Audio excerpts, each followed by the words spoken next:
بیٹھے ہوئے ہو؟ تمہیں معاویہ پر تنقید کا حق ہے، تمہیں مروان پر تنقید کا حق ہے، تمہیں ابو ذر غفاری پر بھی تنقید کا حق ہے، تو پھر دشمن کو ابو بکر عمر پر تنقید کا حق کیوں نہیں؟ بھائی عثمان پر تنقید کا حق کیوں نہیں؟ اقربا پروری کا الزام لگانے کا حق کیوں نہیں اس کو؟ سارے حق تھوڑے ہی ہے، دشمن کا کوئی حق کوئی نہیں۔ تم اور دشمن اس مشن میں ایک ہو، صحابہ کو بچا لو، صحابہ کو بچا لو۔ وہ کہتے ہیں نا کہ کفر کی کتنی ہی مطلب ہے کہ وہ وجوہات ہوں، لیکن ایمان کی ایک وجہ بھی مل جائے تو اس کو بچا لو، بچا لو، اس کو اسلام کے دائرے میں رکھ لو۔ ہم صحابہ کو نہیں بچاتے، حضرت نو بچائی جا رہے ہیں، اپنے آپ نو بچائی جا رہے ہیں، لا حول ولا قوت الا باللہ۔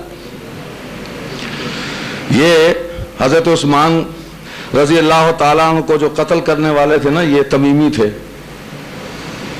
اور اسی طرح حضرت زبیر رضی اللہ تعالیٰ عنہ کو بھی جس شخص نے قتل کیا، عمر بن جرموز، یہ بھی تمیمی تھا۔ نشاندہی تو ہو گئی، یہ وہ لوگ تھے، ہسٹری کے اندر ساری باتیں موجود ہیں۔ آخری بات، جنگ صفین کے بعد امیر المومنین سیدنا علی رضی اللہ تعالیٰ عنہ نے تمام اپنی خلافت جو ان کے پاس بچی کچی تھی، اس میں انہوں نے ایک آرڈر، ایک سرکولر جو ہے وہ سرکولیٹ کیا، انہوں نے بھیجا کیا؟ والظاہر ان ربنا واحد ونبینا واحد ودعوتنا فی الاسلام واحدۃ لا نستزیدهم فی الایمان باللہ والتصدیق برسولہ ولا یستزیدوننا الامر واحد الا ما اختلفنا فیہ من دم عثمان ونحن منہ براء۔ کیا کہ یہ جو ہمارے سامنے جن سے ہمارا کلیش ہوا، جن سے ہمارا تصادم ہوا، اختلاف ہوا، وہ لوگ کون ہیں؟ فرماتے ہیں کہ ان کا رب ہمارا رب ایک، ان کے نبی اور ہمارے نبی ایک، اور دین کی نسبت میں بھی، اس کی دعوت میں، اس کے کام میں ہم سب ایک۔ نہ وہ ہم پر اپنی سبقت کا اور اپنی بڑائی کا دعویٰ کر سکتے ہیں، نہ ہم اس پر دعویٰ کرتے ہیں۔ اس جملے پر غور فرمائیں، نہ ہم اپنی بڑائی کا دعویٰ کرتے ہیں، نہ وہ کر سکتے ہیں، اس میں ہم سب ایمان کی نسبت میں برابر ہیں۔ اور فرمایا کہ ہمارے اور ان کے درمیان صرف قتل عثمان جو ہے، قصاص عثمان فی دم عثمان، اس پر ایک اختلاف ہوا، یہ ایک انتظامی معاملہ ہے۔ حضرت علی نے فرمایا میں طاقتور نہیں ہوں، میرے پاس قوت نہیں ہے کہ میں ان کو پکڑ سکوں۔ حضرت معاویہ نے فرمایا آپ مجھے حکم فرمائے، آپ نہیں کر سکتے نا، مجھے فرمائے، جے میں انہوں کھڈا چو کڑ کے نہ لے آواں تے انہوں ٹبیاں تن کے نہ مارا تے میرا نام معاویہ نہیں۔ نعرہ تکبیر، خط گیا، بس خط گیا حضرت علی رضی اللہ تعالیٰ عنہ کو، کوفہ کی جامع مسجد، خط پڑھ کے سنایا کہ یہ حضرت معاویہ کا خط آیا ہے۔ وہ سارے اٹھ کے کھلو گئے، انہوں نے کہا اسی قاتل عثمان پڑھو سن۔ یہ صحابہ تھے جو کھڑے ہوئے، وہ صحابہ تھے، وہ کوفی بدماش تھے، یہ وہی زخمی سانپ تھے، اور اس زخمی سانپ کی ناجائز اولاد تھی یہ ساری جو حضرت علی کے گرد جمع ہو گئی تھی، اور جن کا سرغنہ وہ یہودی النسل مالک الاشتر نخعی تھا، جس نے فوج پر قبضہ کیا، بلیک شیپس،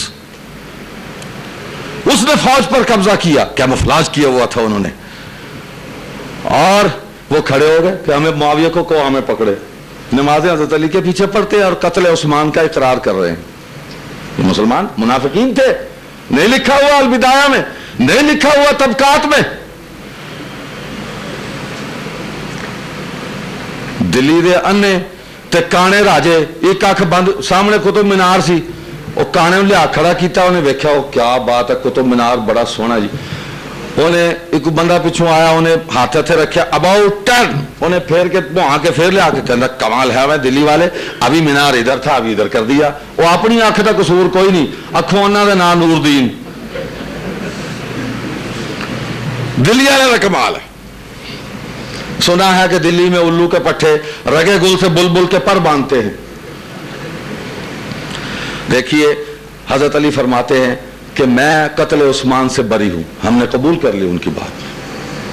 ہمارے ایمان کا تقاضا یہ ہے کہ ہم اس بات کو قبول کر لیں, اور اگر ہسٹری ان کو قتل عثمان کا مجرم بناتی ہے تو ہم ہسٹری پر پیشاب کرتے ہیں, اس الزام پر ہم تھوکتے ہیں, اس لیے کہ نس سے ٹکرا رہی ہے. نس علی کے ساتھ ہے, نس معاویہ کے ساتھ ہے, قرآن مروان کے ساتھ ہے, قرآن مغیرہ بن شعبہ کے ساتھ ہے. شرم نہیں آتی؟ اصحاب صفہ جیسے لوگوں کو تم نے متون کیا, تاریخ کی گندی اور کھٹی کہہ چاٹ کے تم نے ان کو بھی متون کیا, ان کو مجرم اور ملزم بنایا. یہ ہے تاریخ اور اس کا شاخسانہ. اور حضرت علی نے فرمایا میں بری ہوں, ہم نے مان لیا. جس طرح ہم نے یہ بات مانی, حضرت معاویہ کی بھی بات ہم مانتے ہیں کہ قتل عمار سے میں بری ہوں, بری ہوں. اور جس صحابی پر الزام لگا ہے ان سب الزامات سے ہم ان کو بری کرتے ہیں, اس لیے کہ اللہ نے ان کو بری کر دیا, اللہ نے معاف کر دیا. تو پڑھے کہ نہیں حضرت کو فلاں صحابی کو غلطی ہوئی جی, اے کاش وہ ایسا نہ کرتے, اے کاش وڈا کاش خربوزے دی کاش کو سونے کے پیا ہوئے تھے خربوزہ پھٹیدن مصدر ہیں بیج سارے تیرے منہ دے اتے. ہاں جی, حضرت علی رضی اللہ, یہ نہج البلاغہ کی عبارت ہے اور کتابوں میں موجود ہے, صفحہ 114 جلد 2 پر. اور آخری بات فرمایا قتلانا وقتلاہم فی الجنہ, جو ہمارے لوگ اس میں قتل ہوئے وہ بھی جنت میں, اور جو معاویہ کے لوگ قتل ہوئے وہ بھی جنت میں. لو حق و باطل کا معرکہ تھا, حق و باطل کا معرکہ تھا, وہ کدھر گیا معرکہ؟ وہ تو دونوں جنتی بنائے کھلوتے ہیں, دونوں دے جنازے پڑھی کھلوتے ہیں. جس کے لیے دعائے مغفرت مولا علی فرمائیں, جس کا جنازہ وہ پڑھائیں, جنم میں جائے گا. واہ بھائی واہ, تم علی کا نام لے کے جھوٹے عاشق علی دے, خبیثان عجم فاتحین کی روندی ہوئی سرزمین کے ان کے قدموں میں پڑے ہوئے غلامان عجم, غلام ابن غلام, غلام ابن غلام, غلام. تم نے کہاں مزاحمت کی ہے بتایا نا مجھے. محمد بن قاسم کون سی ہے؟ اموی تھا, وہاں سے چلا, راستے کوئی مزاحمت ہی کوئی نہیں, جڑا ہی آیا انہیں کہا لنگ جاؤ سرکار اپنے گھر جاؤ, تو لنگ جاؤ. انہوں نے کہا حضرت جناب اسی تو جا رہے ہیں. اموی تھا, تقابل نہیں ہے. بنو ہاشم بھی عظیم لوگ, اموی بھی. او بھائی ہیں تو قریش, 2 بھائی ہیں, ایک امیہ ہے ایک ہاشم ہے, ان کی اولادیں ہیں. حضور علیہ السلام امیوں کو بھی رشتے دے رہے ہیں, امیوں سے رشتے لے بھی رہے ہیں. صحابہ بنو ہاشم اور بنو امیہ واقعہ حادثہ کربلا کے بعد بھی ایک دوسرے کو رشتے دے رہے ہیں. اور یزید کی بیوی ام محمد پتہ ہے کون آپ کو؟ حضرت جعفر طیار کی پوتی ہے, عبداللہ بن جعفر طیار کی بیٹی ہے, یزید کی بیوی ہے. بھیجو لانتا شاہباز, اگے وہ شوق ہے لانتے بھیجنے کا. یہ تاریخ کے کذاب راوی ہیں جنہوں نے یہ غلاظت اور یہ گو تمہارے منہ میں ڈالا ہے, اسی کو تم کھاتے, تمہارا آذوقہ یہی ہے. ہم نہیں مانتے, تمہیں نہیں مانیں گے, صحابہ کو مانتے ہیں. حضرت معاویہ بھی حق پر ہیں, حضرت علی بھی حق پر ہیں, مروان بھی حق پر ہیں, وحشی بن حرب بھی حق پر ہیں, جس کو تم کو